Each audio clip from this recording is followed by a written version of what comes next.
Fuck her right in the pussy.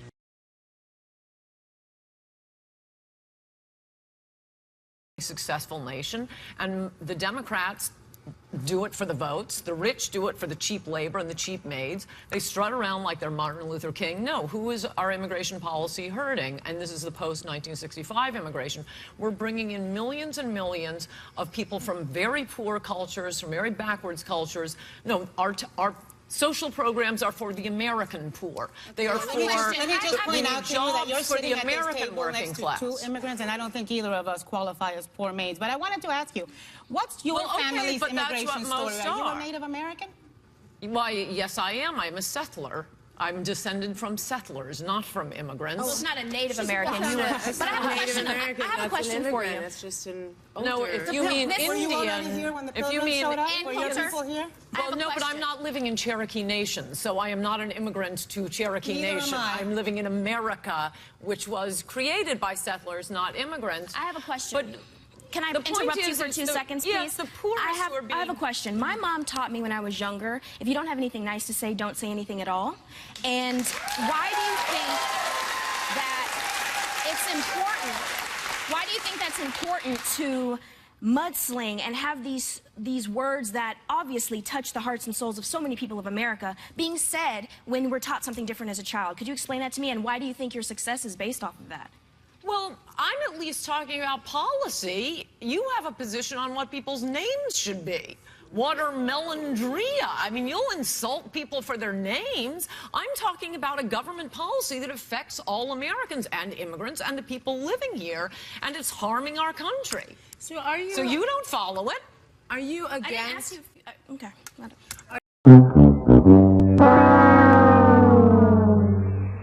That it's interesting, and in particular that you said you haven't written about identity politics or women or whatever, because it was you who wrote back in college that conservatives have a difficult time with women. That was you, and I want you to know I completely agree. Well, that's been a while when you have to go back to when I was 18. And it was technically Wait, I didn't think it was that long ago. an article about pornography, which I am not a fan of. It was a socially conservative article. I thought it was a clever title, but good one. Can I respond? Because I do think, I mean, that is just a smear, and the same smear we hear about every single Republican. Oh, white males, white males. It's the hackiest comedians. Oh, it's a white male. Can you please move on from that? I mean, you have beaten the horse to death. The horse is dead. We have to drag the horse out of the room. We just stop with the white male stuff. Is that he has always cared about the working class. Always, always, always. He said... He's given interviews talking about his rich friends on Fifth Avenue don't really like him, and the people he really gets along with are the working class and the cab drivers. I mean, he grew up working on... Okay, the fake laughter is very impressive. That's such a good argument. He grew up on construction sites, which is why this constant running down of this country. You have no idea how good you have it, women of America. So wait a second, whoa. Can I just say, wait a second. Can I just say, I love this country. I love this country. It's a great country. This is not, excuse me, did someone just say no you don't? That is outrageous, and that's offensive. No, I'm sorry, but excuse me, we can disagree about what's best for the future of this country and still love this country, right? We can also say we support women and disagree about policy for women. So don't even go there. That's beyond the pale. I was responding to Janice, who said some things so don't act like I'm responding to something you said. That's the problem with having 2 and 2. I was responding to Janice. If she wants to say something to what I said, it's her turn now, because I was attacking what she said. I defer to Sally because we just interrupted her. Well, okay, then the answer is not, I never said that. No, That's not an answer, because your co-panelist did say that. Your co-panelist did say that. Not you. But So don't answer, I never said that. I'm not responding Can I to ask it. a question? I have a question, which is, listen. Let's face it, neither Donald Trump nor Hillary Clinton Neither one has a good record when it comes to veracity. And if you go to any of these false. Absolutely false. Hillary is a liar. Trump is a BSer. He'll say, I called 1,000 people when he called 10. Oh, I didn't realize there was no a difference. evidence that he lies. Of course there is. Is it called lying when a woman does it, but BS when a guy does it? Yes, that's what it is, Sally. They're the same thing. You caught me. No, saying I never sent classified documents through email, that's a lie. You know what? Listen, I love when it's like, oh, Donald Trump, the working people love Donald Trump because Donald Trump says they love him. He also says the Mexicans love him. He also says the Muslims love him. They don't. I don't know which Mexican you've been hanging out with, but all the others back and the wages are going up. All the others. You got to talk to your maid, Sally. She wants her wages to go up. Wow. Amazing political feat. He deserves tremendous credit for that. It helped us keep our majorities, but it also showed the country that people don't like the direction we were going. Well, that was the Speaker of the U.S. House of Representatives, Paul Ryan, earlier today. For the past few months, Ryan had been, well, no fan of Donald Trump. And Coulter is a fan. In fact, some credit the ideas in her book, Adios America, as a blueprint for some of Trump's campaign promises. Ann Coulter joins us from New York tonight. So where did we all get it so wrong? And when I say we, I mean the collective we the media, we the pollsters, at least almost all of them, and quite frankly, the parties too. Even they were saying last night they were not expecting this result, both parties. So what weren't we seeing out there? The pent-up rage at both political parties, mostly over the issue of immigration. Quite obviously, that became, as I describe in my book, In Trump We Trust, in his opening speech, he talks about a lot of things, a lot of big, hot-button issues. But the chant that came to define his campaign immediately and right through the end was the chant, build the wall.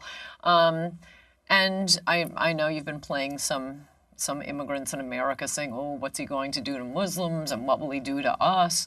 The main point is, can we think about Americans for a little while? We've been thinking about the poor illegal aliens and the poor Muslim refugees who aren't living in this country already. But what about the people already here? Immigration is just a government policy like any other government policy, but it's the only one that politicians don't even, and the media, don't even think about saying this should be designed to help the people who already live here.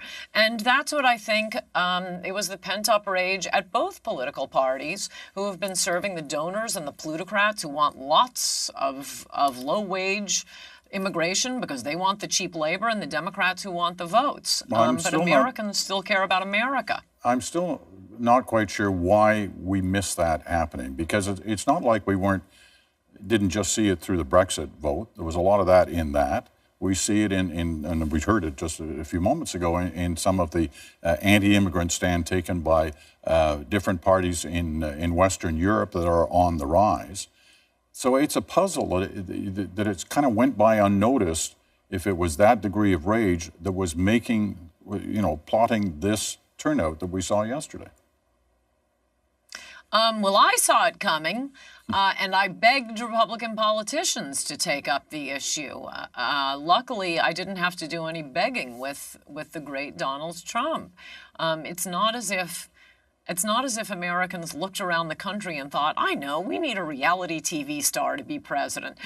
That's not why he crushed his 16 opponents in the primary and then won an election with the entire media, his own party and the other party working against him. It's because, he saw the $1,000 bill lying on the sidewalk and said, hey, I think I'll pick that up. I've been begging members of my own Republican Party, the ex-Republican Party, not the new Trumpian Republican Party, to please do something about immigration. I mean, I've been talking about this in speeches for a long time and then wrote Adios America. There were other issues that were being talked about in the media. It was never was never invited on TV to talk about immigration, but I could work it into the conversation. That was never. As you're doing well tonight. Let me ask you though. This becomes now the question for people like you. It's one thing to deliver through the primaries, one thing to deliver during a campaign, another thing to deliver if in fact you win. And people are pointing today to a number of comments that Donald Trump has made in the past few months, like this one that I just want to play in an interview that he gave to Lester Holt a couple of months ago at NBC. Watch this.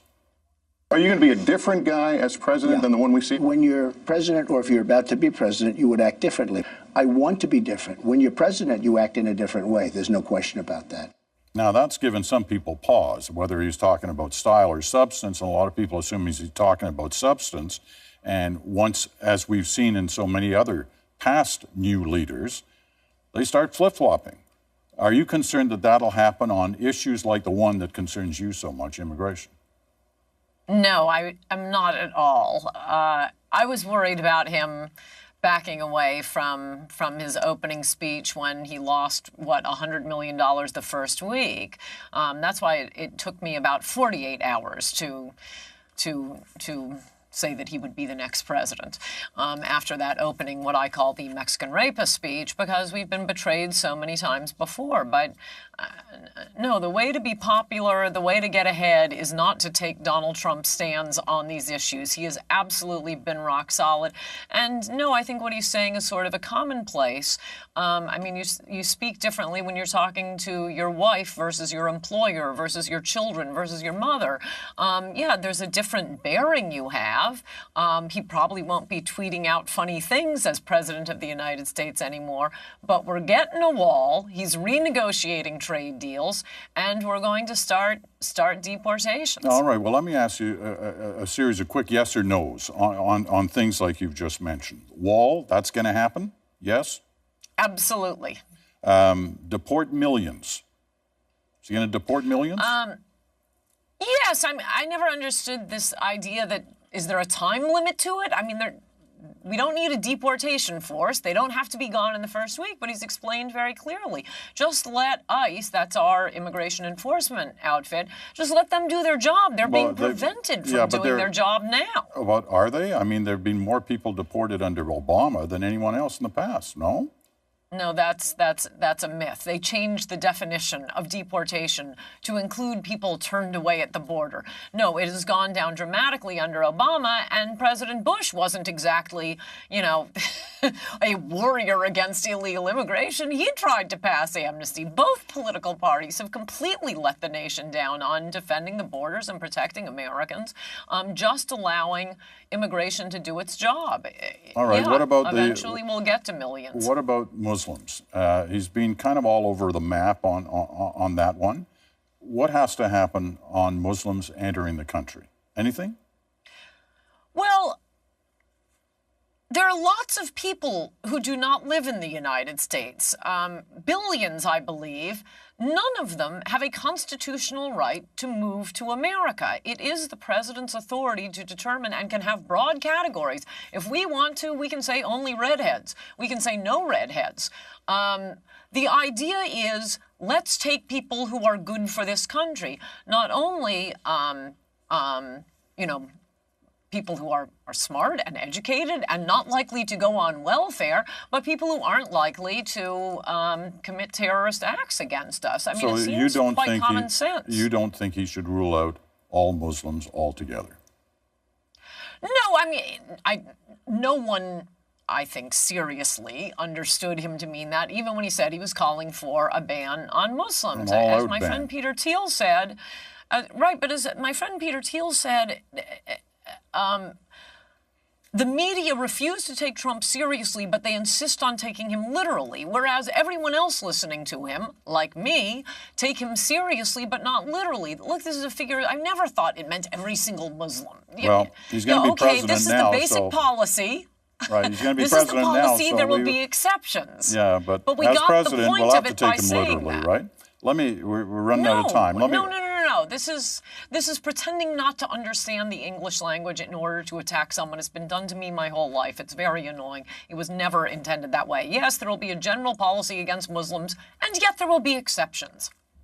What about, here's the last one, the lock her up crowd, who have been very vocal for the last few months. Does he prosecute Hillary Clinton? Yes or no? Possibly. I mean, you're not above the law in this. Should he? Well, the FBI is looking at crimes that may have been committed. And just because you run for president and just because you're a Clinton, you don't get a pass on breaking the law. It's not a question of whether he prosecutes.